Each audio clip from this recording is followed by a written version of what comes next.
Welcome everyone to another week of the webinars on creating and monitoring functional landscapes funded by the TAS Drought Hub, Innovation Hub, through the Future Drought Fund, the federal government. So I'll kick into it. I've got quite a lot of photos, so if I'm going too fast, just yell out and we'll see, and I'll stop and talk about it. So just acknowledge the country that I'm presenting from, the Gunai Kurnai and all the Tasmanian Aboriginal land as well, La Truita. So definition still stands, really can't find anything better. I keep looking, if anyone finds anything better, it'd be really good.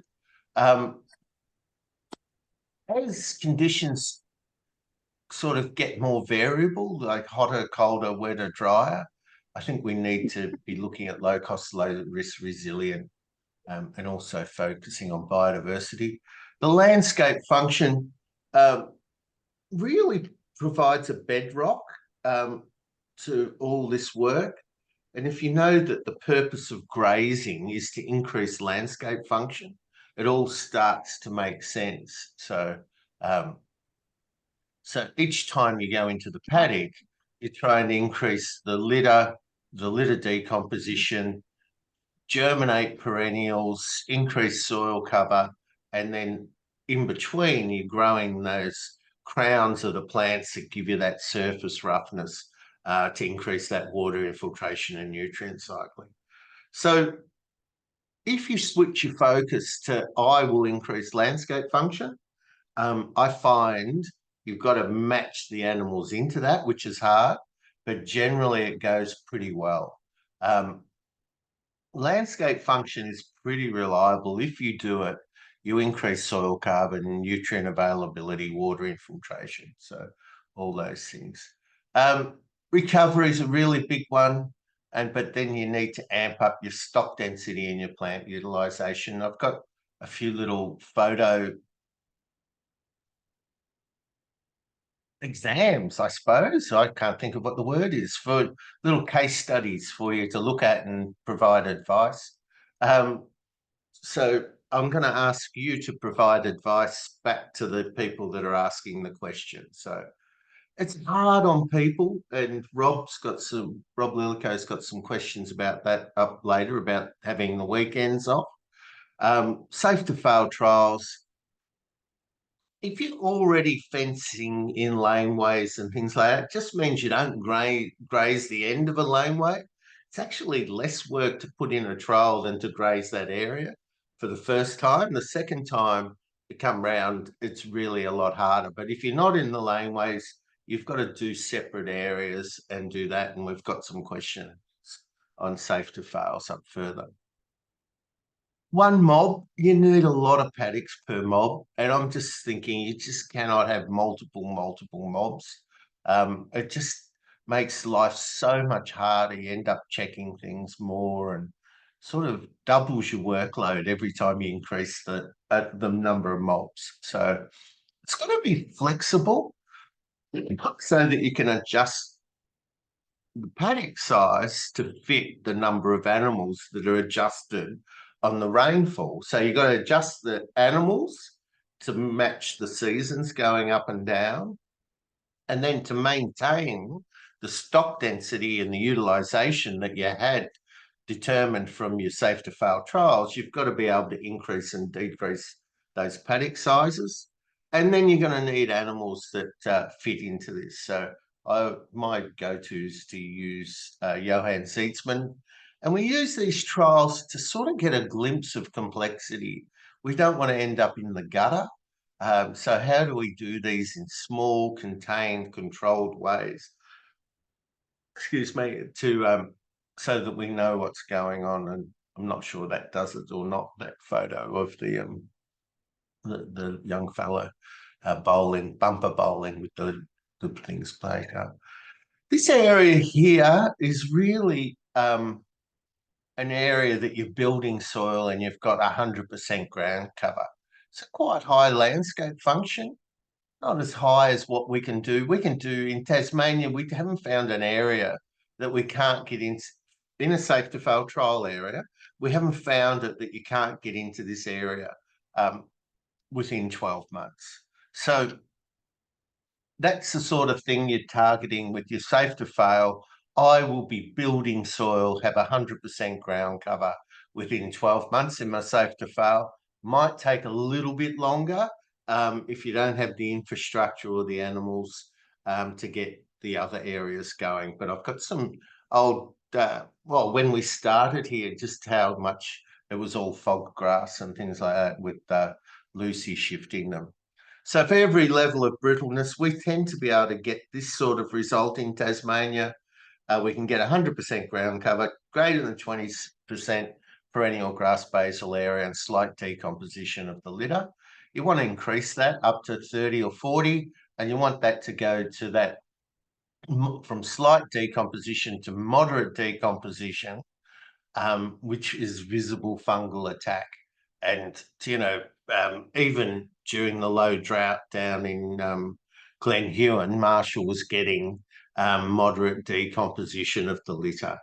So all of these things pretty well proven, beyond reasonable doubt that you can do. Is it easy? No. Is it fun? No. But possible to turn around what we're doing very, very quickly. That whole idea it's going to take us, it took us, oh, well, this is what people used to say to me a while ago. It took us 200 years to wreck it. It's going to take us 400 years to fix it. And that's not right. It might have taken us 200 years to wreck it, but it takes 2 years to fix it, not 400. It's just ridiculous. I always make sure I tell the young ones and the universities and everyone, you guys can fix this in 2 years. We can nearly fix anywhere. Like I think I've shown you that Benjamin video in Somaliland. That place has been a desert for hundreds and hundreds of years. And within 12 months, he had it back to grassland. So we just got to get on.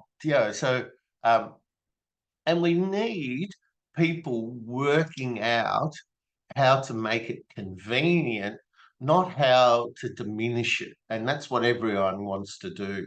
Oh, can't I do this stock density? Can't I do this recovery? Can't I do that? No, you've got to work out how do you make it turn around in 2 years and make it really convenient that it doesn't exhaust the people. I was looking at something like, when I was the first trip I did to the States when I was learning holistic management, I went to the Fraser Ranch and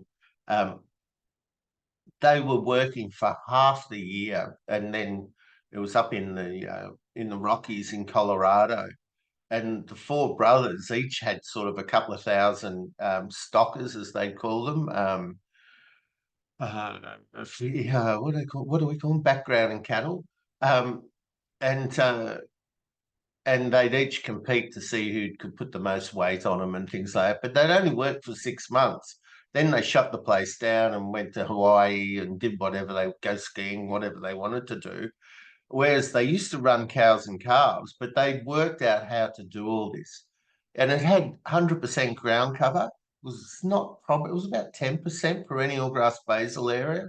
A lot of too many legumes for me, but slight decomposition of the litter. So that snow would push all the litter. They've got several feet of snow up in Colorado, and it pushed the litter onto the ground and make it so it was in contact and decomposing. So when spring had kicked in, it'd just go berserk. It'd have a full moisture profile from the snow melt, which was all held in place by the ground cover and the perennial grasses. And so they were making nearly twice as much money working for half of the year, working hard for half of the year for the summer, than they were when they were working all year round with cows and calves. And as Mark Fraser said, they weren't trying to start frozen tractors or engines or worrying about water and all that sort of stuff. So they could just enjoy the winter. I updated the graph. This went up a little bit. This stayed up a little bit. This went up a little bit, but really no significant change. This has gone up from 4 billion to 7,600 million or whatever it is. Yeah, 7.6 billion. But it's still, it's just a fraction of what this is. And these figures are very rubbery out here. But around this sort of period, they're starting to really firm up and get pretty good. So seems to be a year missing somewhere there. Might need to have a look at that graph. So not much change. I felt a bit cheated. They've changed all the spreadsheets. It's much harder to sort out than it used to be. And they don't update the debt very often. So the debt was 15th of the 12th, and I think they only do it annually from RBA online. Anyone have any thoughts about this idea? Just that whole, when we hear things like, how I repeat some of those slides and I try and tell a little new story about it? I'm trying to just spark that idea of, oh, okay, so in the States they designed it differently, or the weight of the snow caused the litter, just so that you sort of can go, oh, okay, start to put into some sort of coherent story. So I just thought that, I need to go back to this idea of, perennial grass can't drop its leaves, and how does that all work? So, but yeah, if you come up with any of those things that you see or hear, you need to follow it through. So what does it mean? What will happen in the Victorian high country if perennial grasses can't drop their leaves and they're not being burnt? Then there'll be a shift from grassland to woody, so alpine meadow to more woody. Is that what we wanted? Was that the point of sort of destocking the Victorian high country? There's consequences and stuff and ecological impacts, and we need to know that. I worked, with sort of some of the environmental organisations, and they'd fill in all the dams and take off all the cattle. And I go, whoa, whoa, I would have done a safe to fail trial to make sure I knew what was going to happen in that environment. So in some of those really brittle, low rainfall environments, it's not going to stay the same. So once you take the water points off, which was probably feeding a lot of the birds and the wildlife, watering a lot of the birds and the wildlife and stuff. Kept bouncing around here, had sort of went down the footy in Melbourne. It was all going pretty well, and then it went up again. So it's sort of bouncing around here. It's below what I want. There's been a purchase. So I've been waiting on this thing. Just a stick reader that I want to record sort of the weights and the body condition score on everyone as I go through and tag them and wean them. I'm going to wean using a nose rings, and I'll take some photos and stuff for you. I'm not sure I'm a fan of it. It does have its own problems, but when I've been on other properties and they've weaned calves and trying to keep them separate and having them scream all night and things like that, I go, well, so it's not without its costs, the nose rings. And if you don't get them, if you do them too tight or you don't take them out early enough, they actually almost sort of go through the septum. And that's quite a challenge getting some of those out from the calves. It makes my eyes water when I do it to the calves. You've sort of got to grab it and pop it out of the septum and then take it out. So I'm not sure it's ideal, but they don't lose weight. They seem to go straight on. But then just making sure that their mums don't feed them when they've calved again. This is the Mashona bull that I've bought straws for. This was the one that got to Rockhampton and they forgot to put the lid back on or something, and it all defrosted and got wrecked. But it's supposed to be on its way again. So he's 7 years old. He's 770 kilos. So he's not big. And I think we try and pick bulls that won't make a big difference to the cows. They're almost the same size of the cows. But yeah, he's sort of got lots of secondary sexual characteristics, pretty muscly, maintains good body condition. He's been down sort of um, at an AI place in Texas. So, but yeah, he sort of maintains condition and things like that. And it'd be interesting to see. I'll keep publishing that sort of stuff. So this is they're a boss Taurus. Likes getting his photo taken, I thought. But he'll produce heifers that are smaller than their mothers. They're sort of pretty well line bred, so they have a real impact and tend to swamp the mitochondrial DNA. So he will really change the phenotype of the cattle that we've got. So that's the idea, and get more bulls and do that sort of stuff. What's the Look at all that. mitochondrial? I'm sorry. Oh, sorry. I was just going to say, look at all that clover, though, Graham. Yeah, I know, Luke. It's not.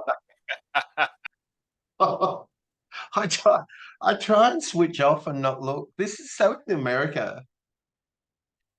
They've got very little idea on what they're supposed to be doing. I'm talking tomorrow morning at 7 o'clock, and I was trying. You can imagine where I wanted to go with little idea. They've got no idea, so I'm trying to avoid. I've got to stop it because it's in my head. I want to swear and put NFI. So, but I'm talking tomorrow. I'm just going to try and talk to them about. Do you know this isn't good? Do you know that much legume is going to end up with lots of nitrate and nitrite in the soil? It's going to leak into the waterways and cause cancer. They get blue baby syndrome in the US because they got so much legumes, and the legumes are just destroying the soil. You can't get carbon in it. It's just a bloody disaster. We need to stop doing bag nitrogen and legume nitrogen. But like, I've been saying this for 15, 20 years.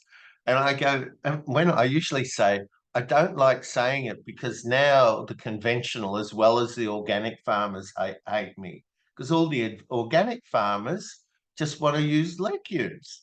You've got to start using landscape function and litter decomposition and fungi so that you're forming organic nitrogen with life in the soil that goes straight into the plants. We've got to get, I've been trying the third way. I've tried everything I can think of, but people just love this stuff. So over at the DPI, when I was working over in Southwest Victoria, we used to aim for 40 to 50% legume and end up with more. But what happens is most of that, when it dried off in summer, because it's very Mediterranean there, all you ended up with was bare ground, and then when it rained, you got capeweed. Do you know, it was just a disaster. So, but yeah, if a little's good, a lot must be better. So any of those other plants, so if you've got a multi-species perennial pasture, I say you can have 95% perennial grass and 5% of the other things. And people say, oh, 5% of legumes, 5% of tap-rooted or flat weedy things. I don't consider them to be plants. And I go, no, 5% in total of everything else. And just trying to get people and give them a shake and say, you've got to look at the science, you've got to look at the outcome. We like them and they work for a little time, but they don't fix anything. And we can't live on it, So this these photos came past. I was looking for photos on the tumble wheels and the Kiwi tech and stuff. So this is what we started with at Wattle Park. So this is Lucy winding up. Got her mum's dog there. It's learned to keep away from the cows because they chase her. Molly, forgot her forgot its name. But this was when we were just starting, and we'd just got one mob of Herefords in, and then a few of my black cows. But it was all falk grass. It wasn't a little bit of falk. It was all falk. And I'll get a video or a photo of it. Of it.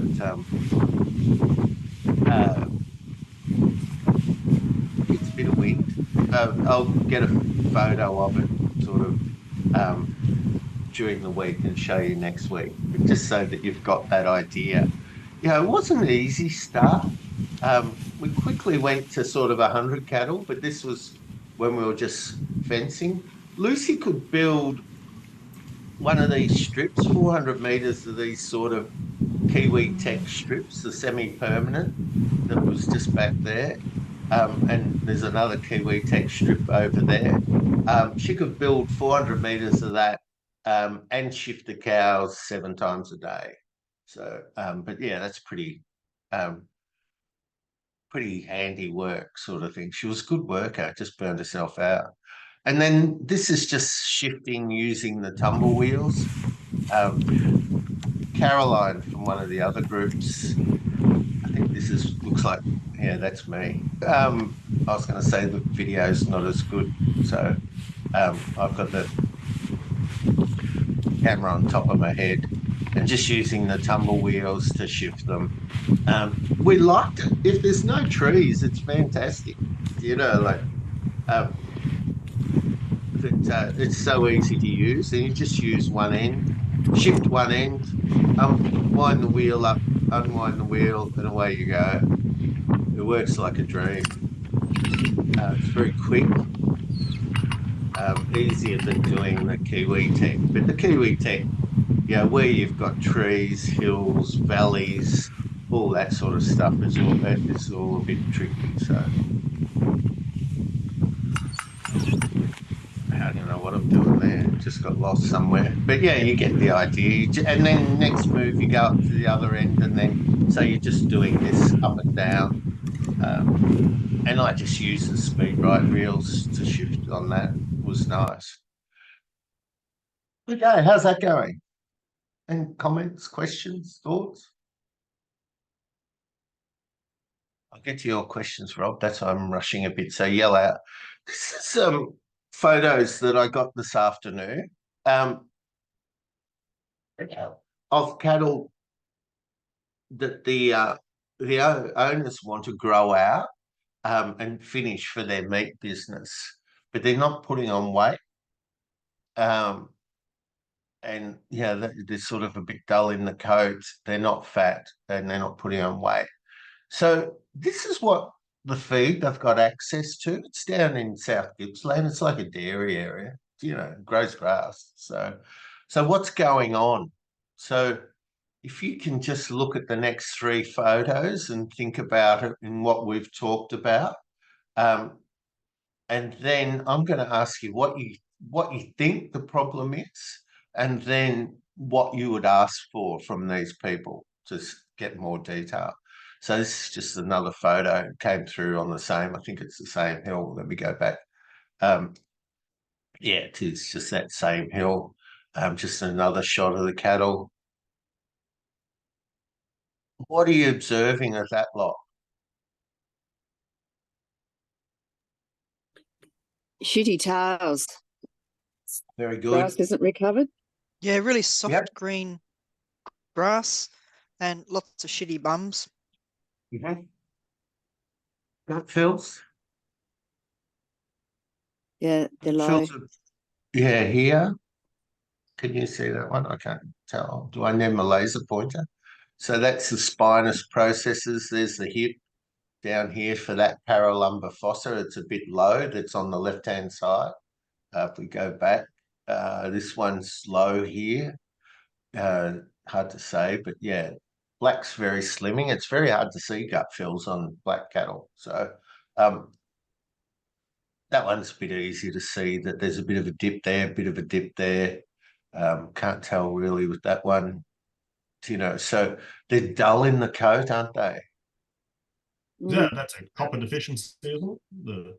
Yeah, it could be, or it could be, Charlie, that the biggest thing is that on this really rich grass that they can't keep any minerals in them because they've got chronic diarrhea from the non-protein nitrogen in the grass scouring them. So that low dung scores is from the young grass going through and I was going to put rumen stuff in, I've forgotten. And scouring them, and they can't keep minerals in. So a lot of down on these high rainfall areas, like they'll have, selenium, copper, boron. Do you know what else do you get, Rob? Some of those other, there's always some sort of micronutrient problem, sort of, and it's usually because they've got chronic diarrhea, not that it's not in the feed.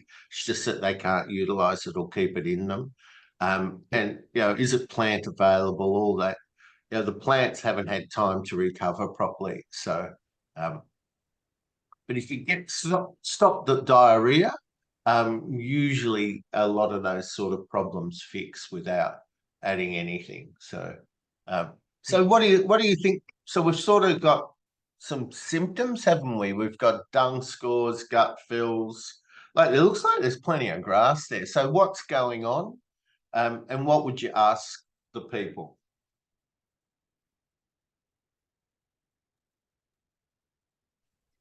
Do you move them smaller moves more often? Yeah, and I asked, have you got a photo of the utilization, Lauren? So I went back and said, how hard are they? Like that grass, like I reckon I could eat that grass and go all right. So, so I went, well, how much are they getting here? It's obviously too young, but like what's going on? Typically, as you chew a grass plant down, it'll have more energy up the top third and more protein down, or non-protein nitrogen down the bottom. So, you're changing that. So, and this was the photo I got back. So they're pushing them pretty hard on probably big areas. You could graze down to that level if you were doing 5 or 7 moves a day and get animal performance. The dung score here is low. Dung score here looks low. It just looks, good ground cover, good landscape function. None of that sort of stuff. I just said you need to move them more frequently and you're just pushing them a bit hard, especially if you want to grow them and fatten them. Sort of cows, mature cows that sort of late lactation with a calf on them, no problem. But not this. I don't think you can push these young growing stock that hard. So they just look like they've been pushed hard. This looks like a bit, my ex-wife used to say, like poppy head. So the head's bigger than the body. So and that's usually a droughty look, that sort of look. So they're just not getting enough to eat, and it's sort of scouring them a bit. So they need more moves and do that sort of stuff. So that's the question you'll get a lot of. Oh, they're not growing. And it's usually we're making them over select or not moving them hard enough. And that's what I was trying to say. I can get the cows to perform on 0.7 of a hectare a day, 100 and something cows and calves, on 0.7 hectares a day. A lot of the calves bugger off and go creep feed in front and things like that. But 0.7 of a hectare on 7 moves and they go okay. When I'm set stocked, I give them 1.2 hectares a day and they don't go as well. They'll look like this when I come back from Melbourne or Tassie or wherever I've been away. So, it's just some of that. This is in the holistic mat. This is Johann Zeetzman. This was the first strips and just moved the front fence design that I read. He had a road that ran through his property. So this is actually a road. This this is the road. And he set it up as a laneway. He had a good water point there and a dam here. And then he set up this so that they could graze, walk back to water. And when this guy sent these photos through Joel, that's on Johan Zietzmann's, I just thought, oh, that's so much easier to understand when you see that than the diagram. And I go, oh, maybe then I start kicking myself, It's sort of obvious, isn't it? But I really like this photo. Here's the working face of the cattle grazing, and then they're going back, walking and watering, and then walking back. So you get some trailing and things like that. If you do this well, they tend to be a bit short on the recoveries, as all Americans are. Then there's probably one or two that's not, but there's probably, I don't know how many million farmers there. Estimated. And this is where they're grazing and they shift up and then everyone comes back. But he's getting pretty good animal performance. He's going really hard, Joel, on this, and he really likes that he can see the recovery behind them, but they come back too quick on this. So you can see that this isn't sort of all perennial grass. It's got other species in it and stuff like that. But he's got a target of stocking this many animals. And I don't understand that target. It should be a profit target, not an animal target. Everyone assumes animals equals profit. So, but yeah, he's doing a great job. So, and that makes that very clear. Just try and do this. If I can. I don't know how to stop Instagram. Pastures. This is a life-size perennial grass species. This is what we're trying to cultivate in our pastures. The ultimate plant for carbon sequestration and water infiltration. It's raining here today in Southern California, and you can see this mighty root system of this beautiful perennial bunch grass. This thing is going down, breaking up soil, creating more pore space, and allowing this beautiful rain to soak down deep, deep into the soil. This is what we want. You want to stop flooding? You want to create more nutrient-dense food? We need perennial grass species like this in every single grassland in California. How's that? That's my friend Kevin Munro. He's I work a bit with him on his business in California. He got Lucy and myself over, and we did some monitoring on dairy farms up in Northern California. And he said, "Oh, I'll call you when I get the money to set up a meat business, Graham." And like I've heard that sort of all my life, we'll go into business together and stuff. So that was from memory.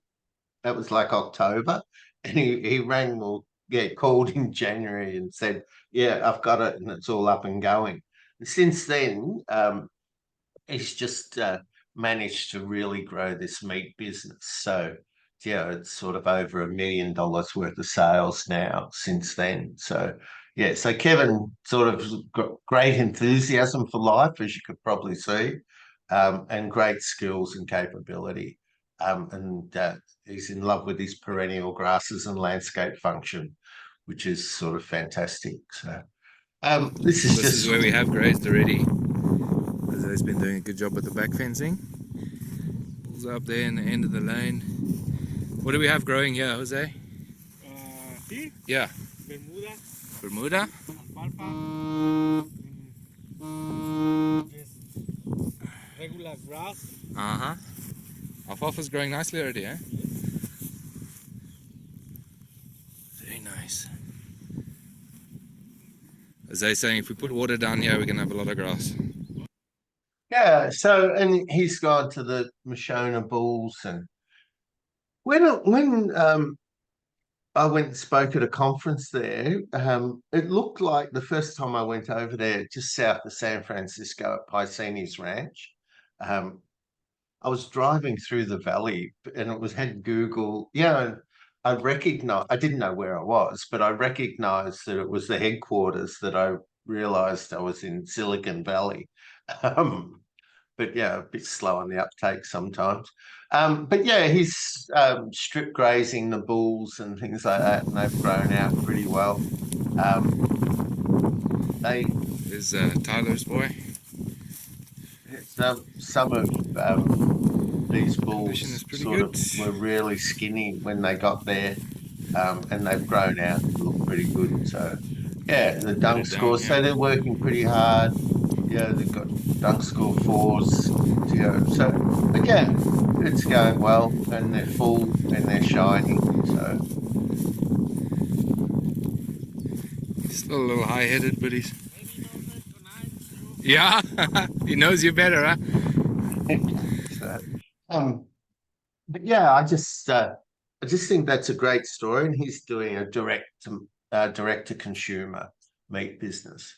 But yeah, one of the things, this is Pablo Borelli, and I really like Pablo from Argentina. He wrote the Savory Institute Ecological Outcome Verification. Here he's talking about, we need less of the fields on the right and more of the fields on the left. But it is better, but it's not good enough to turn around and really attract attention. It's got to be really high landscape function for it to attract attention and really lower those costs. So I'll keep going. So yell out if I'm not, I haven't gone fast enough. I just tried to put this into, if you've got high costs, then reduce costs. If you've got low costs, then expand using grass-based. And I've just been trying to put that, where do you start? So really, I'm trying to put some boundaries on, if you've got a low cost of production, that your expenses are less than 50% of your gross income, then implement long recovery. If not, reduce your stocking rate and keep working on it and keep managing it until you're only using the feed produced on the farm and the profit starts to reduce. Because there's a point that it really makes a big difference once you start buying feed in. The only time dairy makes a profit with lots of feeding is when the feed's cheap and the milk price is high. So in a perfect world, it makes sense, that model, but it just doesn't happen. I thought of you, Kirsten, for this one, sort of just the improving the profitability. And this is in the hill country in the UK, up around the Lakes District and things like that. And the graph's too busy, but I'll quickly try. What we tend to do is think that variable costs is a straight line, and it's not. There's productive variable costs. Can you see my pointer? There's productive variable costs to a point, and then they become corrective variable costs. I really like that visual works for me. They go up at a certain rate, and then when you hit that point that you've got too many animals, you still make some money, but you've changed it. So I think of it in my head as, I can't see which way the graph's going. Do you know, if you can imagine, profit goes up, up, up, up, up, and then it flattens, and then it dives. And what they're saying is that this point here is the maximum sustainable output, but it depends on the season. So I'll throw that in. If it's of interest, let me know. But I think that's a really good thinking tool. Where is my maximum sustainable output? And it tends to be, they've also got different things here because they've got,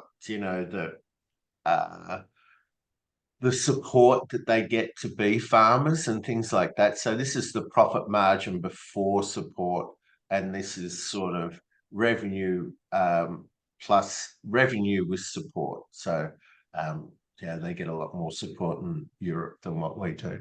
And I'll click the paper on if anyone wants to read it. This is what I'm rushing to, Rob. The cows are going to the safe to fail trial in about a week or so. The target, I was just wondering, sorry, I didn't finish that, rushing too much.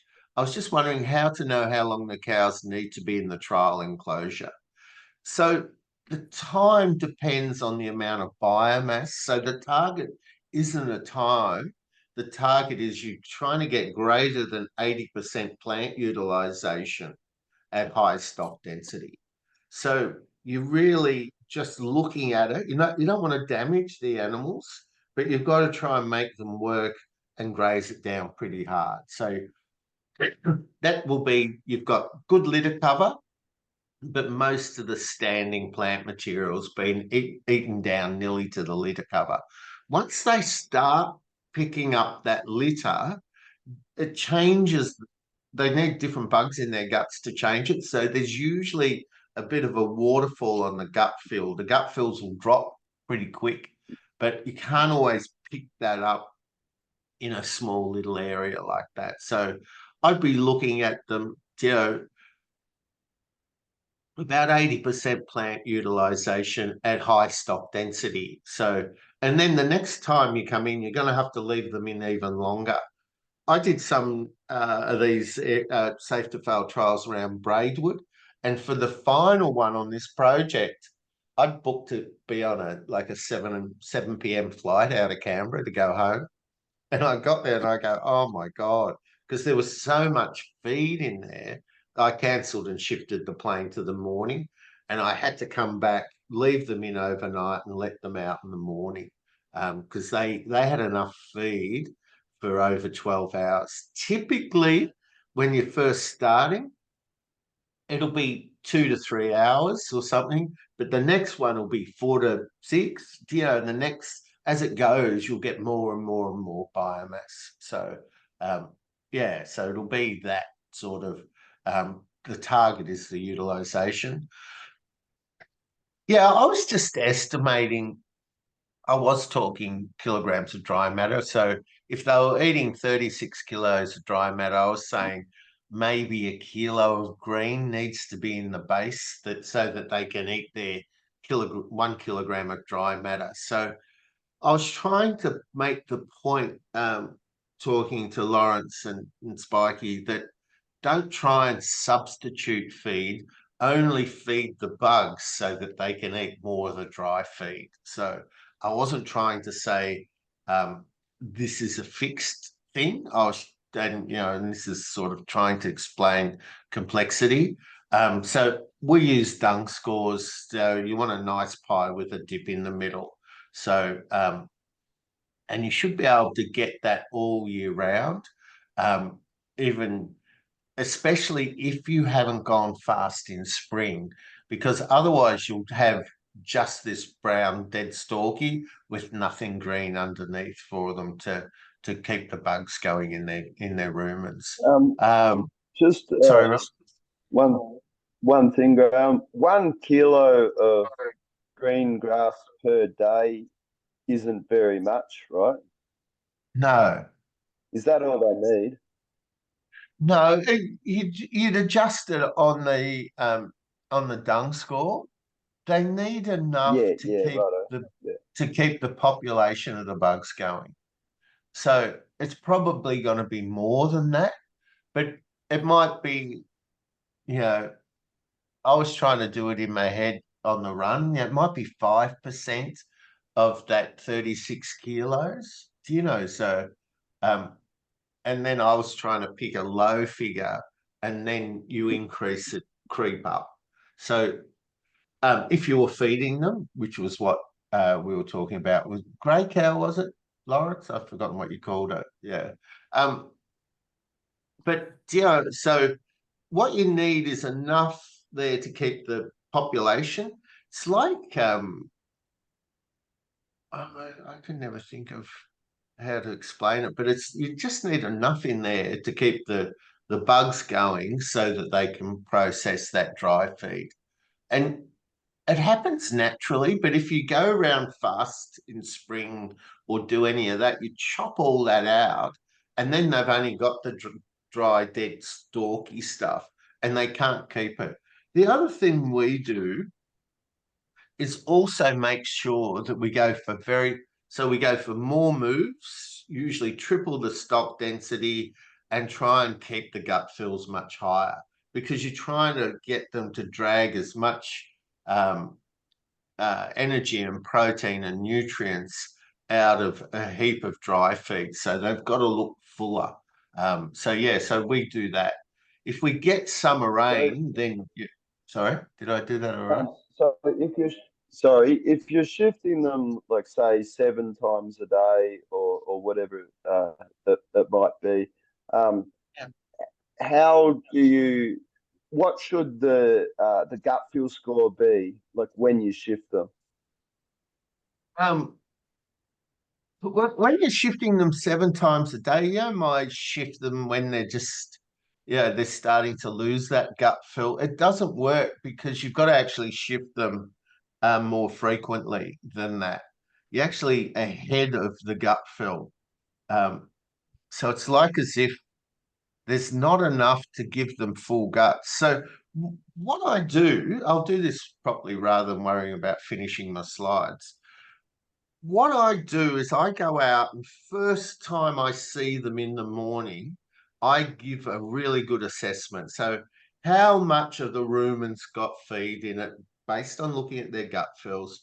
And I go, oh, it's nearly empty. I didn't give them enough last night. So then I will probably make sure that I'm moving them more frequently. I find that if I move them more often than on about an hourly basis, what they do is they eat a little and then knock up waiting for the next move. They'll stand and wait. They know when you're going to come back.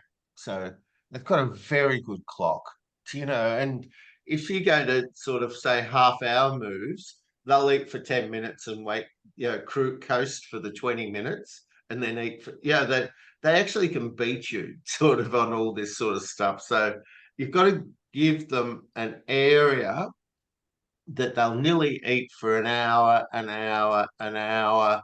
Oh, okay, I'm starting to, round 11, 12, 1, I'm starting to get full. I don't feel like I need to eat. And you'll go out and some will be sitting.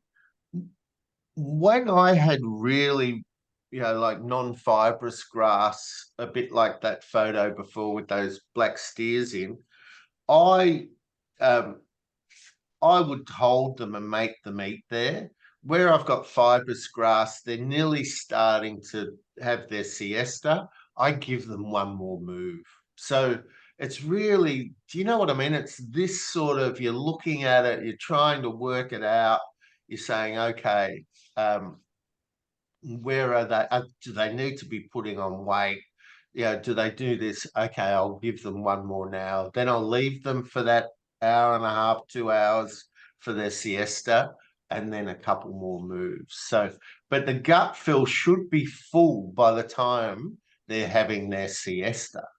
And you can do that if you've got good green, like sort of dairy milking grass, that, like that's pretty easy.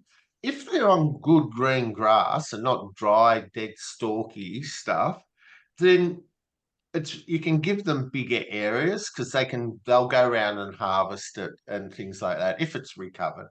So there's all these things of you're trying to do this, and that's why I was trying to do that bumper bowling. The hardest part is actually getting animal performance on recovered grass. It's possible, but it's quite tricky, and it takes a lot of experience.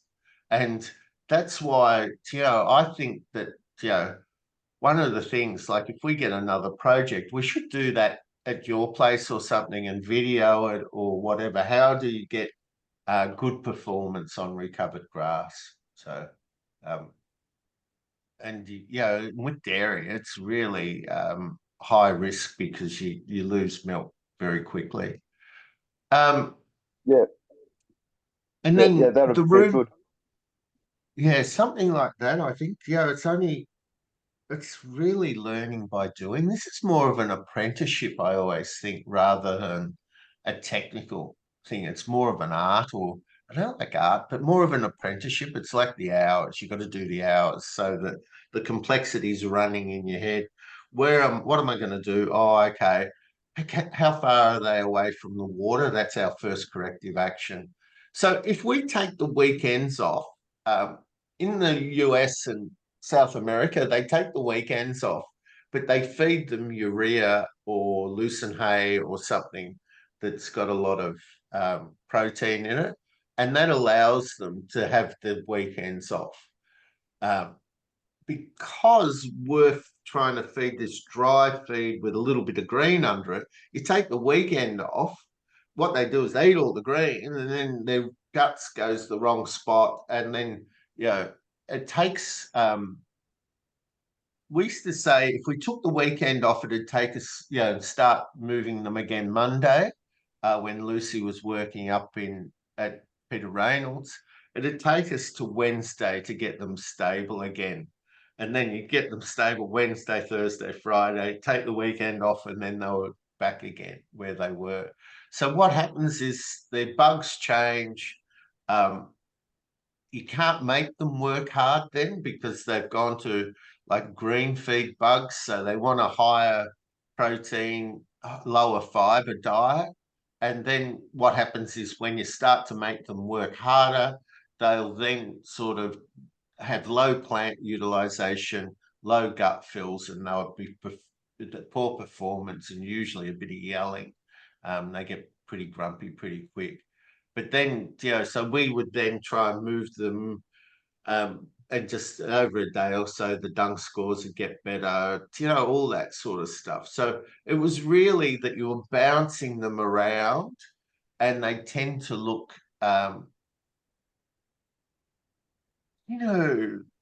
when I was learning all this down at Haywood in southwest Victoria, I sent cattle in that looked fat. They had good tailhead fat, but they had no rib fat. And you get all these weird things because you've bounced them around so much. So, yeah, so somehow you've got to work out how to keep them stable.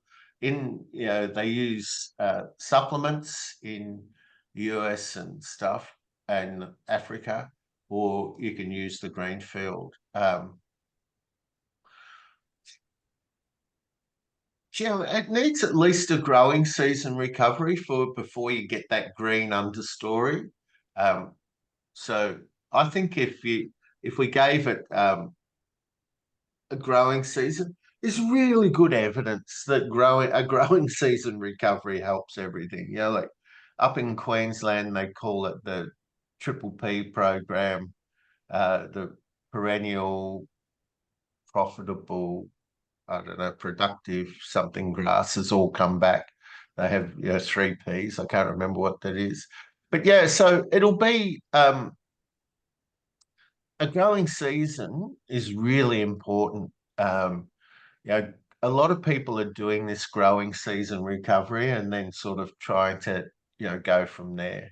It's like as if that really fast growth period allows the plants to express themselves. So that's putting a whole, like I think you can sort of do some stuff like, if you lock it up in June and then let it go through to January, Feb, you'd probably have that green underneath it. So, yeah, so it should start to show up in your safe to fail trials, Rob. So, what do you think of Matthews? Yeah, really interesting. It was extremely simple, an extremely simple model, like way of doing things. And he didn't really seem to have like his rest periods recorded very well, or have a really in-depth sort of plan or anything, but it seemed to be working for him. And actually, he said he wished he sold some cows in around Christmas time, but it was raining around Christmas time. I think it probably most people made that mistake, and so his rest period were only probably about 2 months when we went there. But he said that we could come back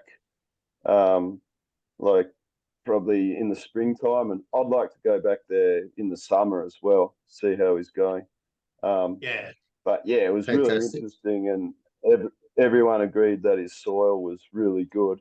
And Yeah. like we're just kind of working around the clock here, like constantly, but they're pretty laid back there. So like Yeah, they're nice. not putting on any fertilizer or making any silage or anything. So yeah, really Yeah. interesting. Yeah. I think there's room to move, isn't there? So yeah. Oh, that's good. It's just, yeah, it's harder with dairy because just usually the phenotypes aren't very good, and you've got that sort of milk, milk requirement. So they've got to be on milking grass. So I'd be surprised if does he dry them off for summer? In the summertime, I think he's drying them off now. Like half of his herd was dried off, I think, like just Right. before they calve. He went back to what was it? 18 hours between milkings, I think. Right. And then he went back to twice a day. Yeah, and yeah, his cows were like really small compared to ours, but yeah, I mean he's got really low inputs and obviously not making as much milk, but yeah, Not it spending seems to as be much money. working well for them. Yeah. He's really happy with it. I asked him if he Yeah. thought he was making more money now, and his answer was yes, definitely making more money. Yeah. It's that, yeah, as your income falls, the costs have got to fall faster. So I don't know how to draw that on the screen. So I hope that was okay, everyone. And I'll send the notes out and see you next week. But yell out if you have any messages and things like that. Looks like Darth Vader. I can't see what you can. Hey, there we go, leaning towards the traffic light. All righty. Very Oh, thanks everyone. Hope that was okay. See you next Thank week. you. Great. Bye. Okay. Cheers. Thanks, Good. Bye. Bye. Bye.